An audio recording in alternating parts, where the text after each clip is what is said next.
Chapitre 9. Résurrection de Marius. Il laissa glisser Marius sur la berge. Ils étaient dehors. Il se courba vers Marius et, puisant de l'eau dans le creux de sa main, il lui en jeta doucement quelques gouttes sur le visage. Les paupières de Marius ne se soulevèrent pas. Cependant, sa bouche entr'ouverte respirait. Jean Valjean allait plonger de nouveau sa main dans la rivière quand tout à coup il sentit je ne sais quelle gêne, comme lorsqu'on a, sans le voir, quelqu'un derrière soi. Il se retourna. Quelqu'un, en effet, était derrière lui.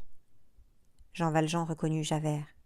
« Inspecteur Javert, dit-il, vous me tenez, prenez-moi. Seulement accordez-moi une chose. » Javert semblait ne pas entendre. « Que faites-vous là, et qu'est-ce que c'est que cet homme ?» Jean Valjean répondit, et le son de sa voix parut réveiller Javert. « C'est de lui précisément que je voulais vous parler. Disposez de moi comme il vous plaira, mais aidez-moi à le rapporter chez lui. Je ne vous demande que cela. » La face de Javert se contracta comme cela lui arrivait toutes les fois qu'on semblait le croire capable d'une concession. Cependant, il ne dit pas non. Il se courba de nouveau, tira de sa poche un mouchoir qu'il trempa dans l'eau et essuya le front ensanglanté de Marius. « Cet homme était à la barricade, dit-il d'une demi-voix et comme se parlant à lui-même. C'est celui qu'on appelait Marius. Vous l'avez donc apporté de la barricade ici ? Observa Javert. Il fallait que sa préoccupation fût profonde pour qu'il n'insistât point sur cet inquiétant sauvetage par l'égout et pour qu'il ne remarquât même pas le silence de Jean Valjean après sa question. Jean Valjean, de son côté, semblait avoir une pensée unique. Il fouilla dans l'habit de Marius, en tira le portefeuille, l'ouvrit à la page crayonnée par Marius et le tendit à Javert. Il y avait encore dans l'air assez de clarté flottante pour qu'on pût lire. Javert déchiffra les quelques lignes écrites par Marius et grommela. « Gillenormand, rue des Filles du Calvaire numéro 6. » Puis il cria « Cocher !» Un moment après, la voiture, descendue par la rampe, était sur la berge. Marius était déposé sur la banquette du fond et Javert s'asseyait près de Jean Valjean sur la banquette de devant. La portière refermée, le fiacre s'éloigna rapidement, remontant les quais dans la direction de la Bastille. Il était nuit close quand le fiacre arriva au numéro 6 de la rue des Filles du Calvaire. Javert mit pied à terre le premier, constata le numéro au-dessus de la porte cochère et, soulevant le lourd marteau de fer battu, frappa un coup violent. Le battant s'entr'ouvrit et Javert le poussa. Le portier se montra à demi, bâillant, vaguement réveillé, une chandelle à la main. Cependant, Jean Valjean et le cocher tiraient Marius du fiacre. Jean Valjean le soutenant sous les aisselles et le cocher sous les jarrets. Javert interpella le portier du ton qui convient au gouvernement, en présence du portier d'un factieux. « Quelqu'un qui s'appelle Gillenormand ? C'est ici. Que lui voulez-vous ? On lui rapporte son fils. »« Son fils ?» dit le portier avec hébétement. « Allez réveiller le père. » Le portier se borna à réveiller Basque. Basque réveilla la tante Gillenormand. Quant au grand-père, on le laissa dormir, pensant qu'il saurait toujours la chose assez tôt. On monta Marius au premier étage sans que personne, du reste, s'en aperçût dans les autres parties de la maison, et on le déposa sur un vieux canapé dans l'antichambre de M. Gillenormand. Et, tandis que Basque allait chercher un médecin, Jean Valjean sentit Javert qui lui touchait l'épaule. Il comprit et redescendit, ayant derrière lui le pas de Javert qui le suivait. Ils remontèrent dans le fiacre et le cocher sur son siège.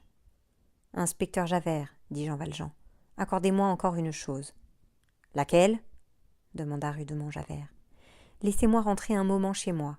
Ensuite, vous ferez de moi ce que vous voudrez. » Javert demeura quelques instants silencieux, menton rentré dans le collet de sa redingote, puis il baissa la vitre de devant. « Cocher, dit-il.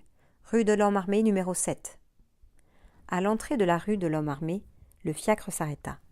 Cette rue étant trop étroite pour que les voitures puissent y pénétrer, Javert et Jean Valjean descendirent.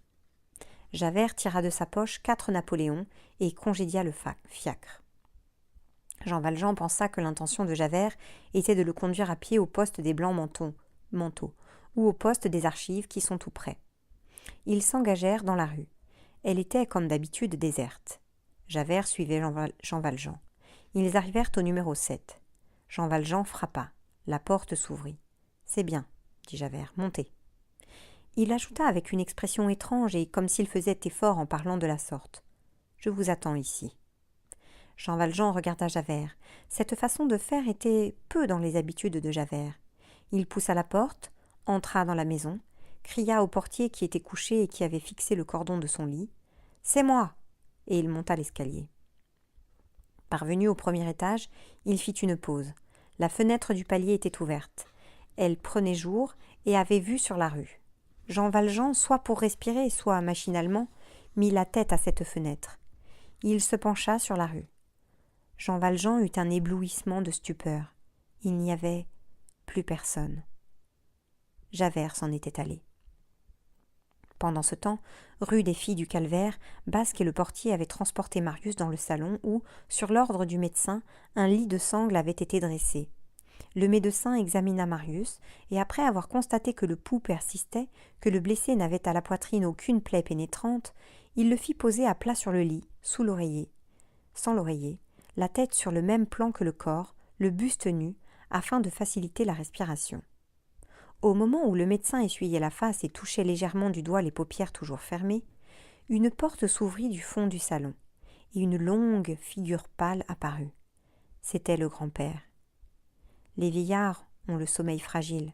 La chambre de M. Gillenormand était contiguë au salon, et quelques précautions qu'on eût prises, le bruit l'avait réveillé. Surpris de la fente de lumière qu'il voyait à sa porte, il était sorti de son lit et était venu à tâtons. Il était sur le seuil, une main sur le bec de canne de la porte entrebâillée. Il aperçut le lit, et sur le matelas ce jeune homme sanglant, blanc d'une blancheur de cire, les yeux fermés, la bouche ouverte, les lèvres blêmes, nu jusqu'à la ceinture, tailladé partout de plaies vermeilles, immobile, vivement éclairé. L'aïeul eut de la tête aux pieds un long frisson, et il murmura « Marius !»« Monsieur, dit Basque, on vient de rapporter monsieur. Il est allé à la barricade et… » En ce moment, Marius ouvrit lentement les paupières, et son regard, encore voilé par l'étonnement léthargique, s'arrêta sur M. Gillenormand. « Marius !» cria le vieillard. « Marius, mon petit Marius, mon enfant, mon bien-aimé, tu ouvres les yeux, tu me regardes, tu es vivant, merci !» Et il tomba évanoui. Chapitre 10. Javert se suicide. Javert s'était éloigné à pas lents de la rue de l'Homme armé. Il marchait la tête baissée, pour la première fois de sa vie, et, pour la première fois de sa vie également, les mains derrière le dos. Toute sa personne, lente et sombre, était empreinte d'anxiété. Il s'enfonça dans les rues silencieuses. Il coupa par le plus court vers la Seine, gagna le quai des Ormes, longea le quai, dépassa la Grève et s'arrêta à quelque distance du poste de la place du Châtelet, à l'angle du pont Notre-Dame. Javert appuya ses deux coudes sur le parapet, son menton dans ses deux mains. Ses ongles se crispaient machinalement dans l'épaisseur de ses favoris. Javert souffrait affreusement. Devoir la vie à un malfaiteur, accepter cette dette et la rembourser, être, en dépit de soi-même, de plein pied avec un repris de justice, et lui payer un service avec un autre service, se laisser dire « va-t'en » et lui dire à son tour « sois libre », cela l'atterrait. Où en était-il ? Il se cherchait et ne se trouvait plus. Sa rêverie devenait peu à peu terrible. Jean Valjean le déconcertait. Tous les axiomes qui avaient été les points d'appui de toute sa vie s'écroulaient devant cet homme. La générosité de Jean Valjean envers lui, Javert, l'accablait. D'autres faits qu'il se rappelait et qu'il avait autrefois traités de mensonges et de folies lui revenaient maintenant comme des réalités. Monsieur Madeleine reparaissait derrière Jean Valjean, et les deux figures se superposaient de façon à n'en faire plus qu'une, qui était vénérable. Javert sentait que quelque chose d'horrible pénétrait dans son âme. L'admiration pour un forçat, le respect d'un galérien, est-ce que c'est possible ? Il en frémissait et n'en pouvait s'y soustraire. Il avait beau se débattre, il était réduit à confesser dans son fort intérieur la sublimité de ce misérable. Cela était odieux. Il était forcé de reconnaître que la bonté existait. Ce forçat avait été bon. Et lui-même, chose inouïe, il venait d'être bon. Donc, il se dépravait. L'idéal pour Javert, ce n'était pas d'être humain, d'être grand, d'être sublime, c'était d'être irréprochable. Or, il venait de faillir. État violent s'il en fut. Il n'y avait que deux manières d'en sortir, l'une d'aller résolument à Jean Valjean et de rendre au cachot l'homme du bagne, l'autre... Javert tout à coup ôta son chapeau et le posa sur le rebord du quai. Un moment après, une figure haute et noire, que de loin quelque passant attardé eût pu prendre pour un fantôme, apparut debout sur le parapet, se courba vers la Seine, puis se redressa et tomba droite dans les ténèbres. Il y eut un clapotement sourd, et l'ombre seule fut dans le secret des convulsions de cette forme obscure, disparue sous l'eau.